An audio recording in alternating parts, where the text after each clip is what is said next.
Happy to be joined with my very special guest this week, the Power Rangers' own and upcoming Pensacon guest, Miss Catherine Sutherland. How are you today? I'm great. How are you? Doing good. We were actually just talking, we've got Pensacon coming up in just a couple of weeks. I did want to ask you, is this going to be your first time coming to Pensacola? Yes, I have never been to this convention. I've wanted to come for a long time, so I'm very excited. I've been to other parts of Florida. I've been to Palm Beach, I think, and Orlando, but never Pensacola. So I'm excited. No, it should be a fun time, and we'll talk a little bit more about Pensacon here in just a second. But I know you're originally from Australia, and something that I'm curious about. What was it that brought you to the United States? Was it to pursue acting, or what brought you from Australia to the U.S.? The show, actually, they had filmed the first Mighty Morphin Power Ranger movie in Australia, and Amy Jo had expressed interest in wanting to leave. Amy Jo was the first Pink Ranger, and so they were casting in America, and the producers decided they wanted to try casting further abroad. They thought maybe bringing someone international might bring something different to the show, I think. And so I just went out for an audition. I had no idea what Power Rangers was. It wasn't even showing in Australia at the time. And all it said on my audition was that it was a children's show, an American children's show. So I had an audition, and then my second audition, I had to do a martial arts routine. And then I met the producer, Shuki Levy, and 3 weeks, maybe 3 or 4 weeks after the last audition, they called me and offered me the role. So I left Australia at 20 years old and came over to America, and it was a huge life change. It sounds like it. Now, did you Yeah. do the audition on just kind of a whim, or was acting what you wanted to do as a career? Oh no, I've been acting and modeling and singing and dancing, all of that for years. I was at a performing arts high school, and then when I graduated high school, I went on to do theater, and I was modeling. I was also doing commercials and acting in Australia, and so my agent got me the audition. I'd been auditioning a lot, so it was just another audition to me. So, of course, when I found out that I was going to be able to move to Hollywood, that was my dream. So that was extremely exciting when I got that call. So. When you were cast, did you know how popular the show was? Because I grew up watching the Power Rangers, and it was probably the most popular kids show on at the time, and that's saying something compared to what I consider to be the golden age of kids television, because you had Power Rangers, you had all the Nickelodeon shows, you had Saved by the Bell. Saved by the Bell, yeah. So did you know the popularity of the show, or did you have any idea that it would have the impact that it did? No idea. As I said, it wasn't actually showing in Australia when I was going out for the audition. I think once I was cast, it had just started showing, and I was able to watch a couple of episodes just to kind of see who my castmates were going to be and get some idea of what it was about. But I had no idea what I was stepping into. And when I got to America, when I got to over here, they were doing their press junket for the first movie. So they were traveling all over the country promoting the movie. So I didn't get to meet them until I'd been here for maybe 2 weeks. And my first kind of experience of realizing what an impact the show had made was we were going to the premiere, and I was with Jason Frank and one of the producers, and we stepped out of his limousine, and it was like a rock star had arrived. I mean, it was crazy. They were screaming and Tommy and I'm going, what is this? Like, this is a kids show, and look at what is going on right now. So I didn't realize until I got here how popular the show was. Really at its peak when I came onto the series. And Jason David Frank still has that rock star mentality. He was actually at Pensacon a couple of years ago, and his line was always just insane. Like it's crazy. It's crazy. It's still like that. I mean, I was just with him in London, and he has lines longer than some of these really, really huge current stars. I mean, he's just these kids. Just the impact that the Green Ranger made on these kids is mind-blowing to me after all these years. It's mind-blowing to him too. He's like a legend. Yeah, I've been to a couple of conventions that he's been at. I think I went to Dragon Con several years ago, then Pensacon, and just both conventions I went to, his line was just nuts. Which, like you said, it is. As popular as that show was, it was like when his character was introduced, it just took it to a whole new level. To a different level. Yeah. And Power Rangers was just off to the races. He's a very charismatic person, and I think he gives a lot to his fans. And when you're growing up and that's your hero, I think it's something really special for the fans when they get to meet this hero that they've looked up to all their life. And he's a really great guy too. He's very generous and kind to his fans. And people, I mean, it always amazes me. He will have the same people coming over and over and over and over and over again to meet him. And he has the same impact on them every single time they meet him. So it's a trip. No, definitely. Yeah. So how was your time? Once you joined the show, you had those like Jason David Frank and others who had been on the show for a couple of years at that point. Now, I want to say it might have been the third season that you came along. Yes. How was it once you started? How was the process of getting the show made, and how was your time on set? Well, once I realized the popularity of the show and Amy Jo's popularity, Kimberly was very, very popular. I definitely felt a lot of pressure to the fans to do a good job for them. And I think the cast was really amazing. They really embraced me. We were like a family, so I never felt like I was, out of place or anything like that. But I definitely think, it was my first really big job. I'd done a lot of theater, but it was my first series regular role, and I felt like I just felt a lot of pressure. Like I had to do a good job. And in fact, in my contract, they said, if you are not accepted by the fans, you won't be going back. You'll be going back. Wow. So they were kind of ruthless about that kind of stuff. So it was like a training ground for me being on that show, learning how to hit your mark and how to work with the camera and angles and learning lines. And it was a great training ground for sure. There's a comment you mentioned that I hear it quite commonly whenever I talk with actors or really directors, anybody who works on set, whether it's a movie or a TV show. Everyone kind of bands together like a family because you spend so much time together.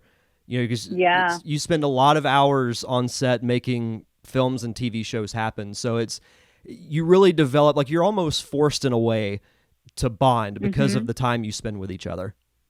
Oh, for sure. You're with each other for hours, and there's fights like family, and you love like family, and you take care of each other. You spend more time with each other than you do with your own family, actually. So it was a very special experience because we filmed the way we would film 3 episodes in a cluster, they call it. So we would film over 2 weeks, 3 episodes. So we were filming a lot and long days, sometimes 6 days a week. We'd finish filming and then have to go and do ADR, which was all our digital recording. Whenever we had the helmets on, we had to do voiceover recording for that, for all the Sentai footage. And so it was long days and a lot of time with each other. So it was, when I left the show, I kind of went through a bit of a depression because, you're with each other and then all of a sudden it's over, So yeah, I'm very grateful though, very grateful for the whole experience. And conventions has been great because it's brought us all back together. It's like a big reunion. Well, that's the cool thing about conventions is that, and you mentioned it earlier, is that people get to meet actors and whatnot that they grew up watching. And I'm sure on the other side, if you're at a convention with other people you were on the show with, it's almost like a family reunion in a way. Yeah, it's like the first convention I did was back in 2009. I didn't even know what a convention was. I didn't know what anything. It was like the most bizarre thing. And it was so fun to reconnect with all these people that I'd spent all this time with, and we hadn't seen each other in a really long time. Like Karen Ashley, I hadn't seen Karen since she left the show. So it had been, years. And now she's one of my best friends. I got to reconnect with her. Nakia and I always kept in touch. She's like my sister. But Jason, like I hadn't seen Jason since like 98 or something like that. And so it's really fun to rekindle, and we have all these memories together. So when we all get together, not all of us are together a lot, a chunk of us together, but when that happens, it's so much fun. So, and it's also enabled us to meet new cast members, and I've become very close to the cast members from Time Force, Jason Font and Erin Cahill, and other series, that I wasn't on. I've gotten to know them too. One people don't realize is that Power Rangers isn't just something that happened in the early 90s. The show is still going years later, like through different incarnations. So how does that make you feel that you're part of this huge legacy of one of the longest running kids shows of all time? It's a huge blessing and a huge honor. I love when I get to go to conventions and interact with the fans, and social media is great for that too. I get to talk to them and hear their stories, and it's so touching to be part of someone's life like that, and to just bring them some encouragement and some happiness in their day. And I really feel very, very grateful for the whole experience, and that I get to keep having this experience, year after year. I keep thinking that people are going to get sick of it, and it just keeps getting more momentum. In fact, I feel like with social media, it's gotten more popular. It's crazy. I didn't get to interact with my fans like this when I was on the show. I'd get letters and write back to people, but it wasn't like this instant, reaction that you get. Well, it's the combination of that. And I remember growing up hearing about San Diego Comic-Con and thinking, oh, it'd be really cool to go to that one day. But now that there's all these other conventions, you have Dragon Con in Atlanta, you have conventions in New York, and really almost every state in the country. And then, of course, Pensacon here the last few years. It just, the combination of that and then getting to follow people you grew up idolizing on social media, it's a crazy time. It's crazy to think that 10 years ago it wasn't the case. It wasn't the case. I know. It's really it's a trip. It really is a trip. Like even for me, when I go to conventions, I've met people myself that I grew up with and think I would never have had the opportunity to cross paths with some of these people, like some of these artists or some of these, voiceover actors. Like I was talking to Jim Cummings last year about this when I was at a convention with him. He did the voice of Winnie the Pooh, and I mean, he's an icon. And he was saying, I said, it must be weird for you because all these years you've been a famous voice, but had a lot of anonymity because no one knew your face. And now it's because of conventions, people know what you look like and they want their picture with you. And he said, it is really strange for him, So I would never have crossed paths with him, someone like that. And it's like an honor to meet. He's a legend. Like this is someone that I grew up watching all of the cartoons that he voiced. So, it is crazy, isn't it? It's crazy time. Everything's so instantaneous. He's one of those actors that you may not know his name, but you definitely know his work. You're from Winnie the Pooh. Oh, yeah. He's pretty much, I feel like he's Disney's go-to guy when they need a voiceover for something. They just call Jim Cummings like, hey, can you do this?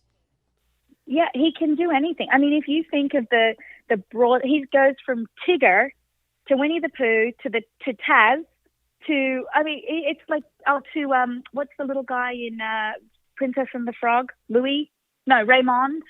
Yeah. I mean, he has such a broad spectrum of characters. And it's amazing. He's amazing. Just an amazing actor. So for sure. Yeah. For sure. And so we start to wrap up here. There was something I wanted to ask you about. I was looking at your website, and you actually wrote a children's book called The Boy with the Heart on His Sleeve. What was the inspiration behind you wanting to write a children's book?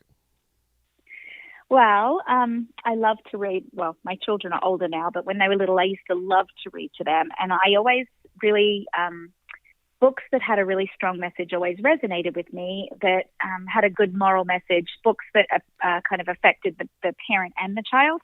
And so one of my favorite children's books growing up was The Giving Tree. Mm-hmm. And so my son, Callum, who is going to be 12 on Saturday. Happy early birthday. For him to grow up. Thank you. He is this larger-than-life, vibrant soul.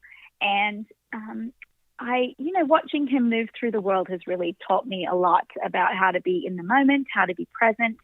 But it's also got its challenges when you're a big personality like that. It can be very polarizing. And so I've watched him and coached him and seen the way he's moving through the world. And I've always called him my boy with his heart on his sleeve, because his emotions are right there on the surface. They're raw and they're big and bold and beautiful.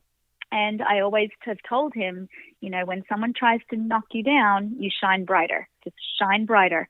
And so the book is basically about a little boy who has this giant, literally a giant heart leading him through the world on his shoulder.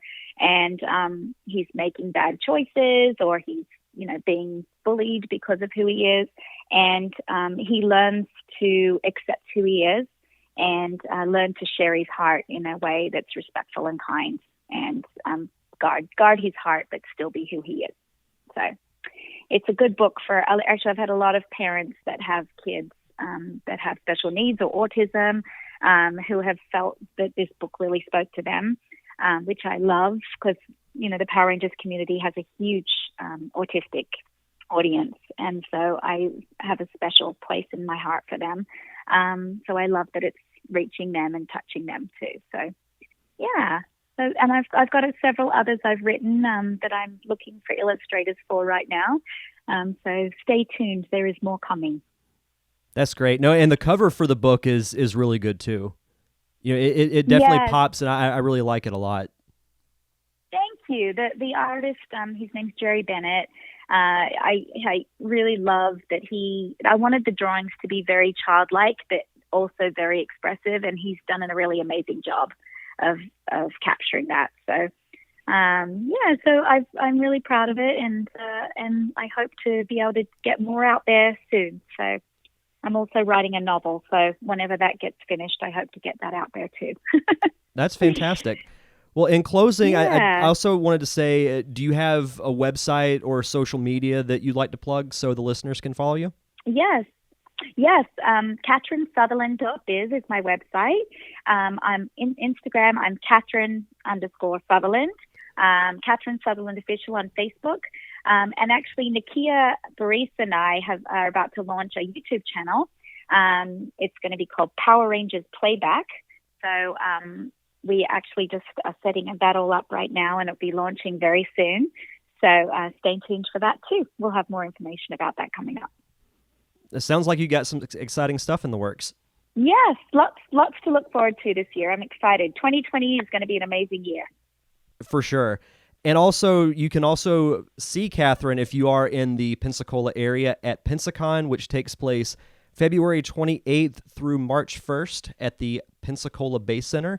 Catherine, thank you so much for taking the time to do the podcast. You. This was great. Thank you so much. I look forward to meeting you. And everybody, please come see me. I can't wait.